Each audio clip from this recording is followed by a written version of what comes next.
C'est à la demande du docteur Henri Charles Aïnadou que le chef de l'État a réuni à son cabinet ses spécialistes du secteur de la santé.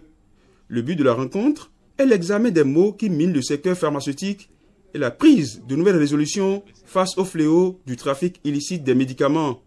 Conscients de l'enjeu de cette croisade, les pharmaciens ont d'abord exprimé leur reconnaissance au chef de l'État.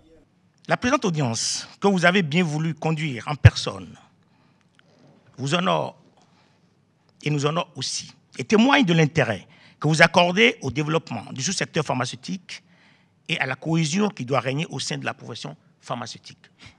Convaincu que les actions envisagées dans notre programme d'action du gouvernement visent notamment, à travers les réformes concernant la normalisation des pratiques médicales et le contrôle de la qualité des soins, qualité de la pratique officinale inclus, la lutte contre les faux médicaments et enfin la mise en place du dispositif d'assurance maladie pour l'accès de tous aux soins de santé baptisé ARCHE.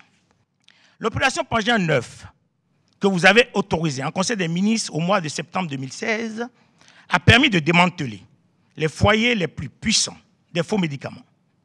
C'est ainsi qu'au mois de février 2017, à Diegoulet et tous les marchés de faux médicaments ont été simultanément vidés de leurs substances et réduits à néant. Minés par des conflits de leadership, les deux ailes antagonistes de l'Ordre national des pharmaciens du Bénin croulent sous le poids de l'impuissance. Elles s'en remettent à l'État quelques jours après la mesure de suspension dont elles ont été l'objet. Nous voulons vous dire que nous sommes là aujourd'hui pour vous dire que nous avons compris, que nous avons tous l'obligation de respecter les normes en vigueur dans notre pays et mieux faire en sorte que les erreurs faites de bonne ou mauvaise foi ne se reproduisent plus jamais.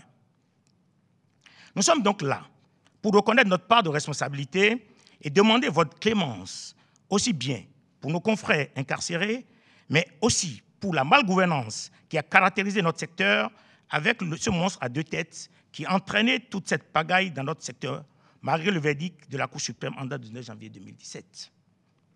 Nous avons donc compris si bien que vous avez voulu reprendre la main en sonnant la fin de la récréation par la suspension de l'ordre des pharmaciens. Nous sommes venus prendre les instructions pour votre vision, pour notre secteur, et comptons sur votre expérience afin de réunir tout ce qui est éparse.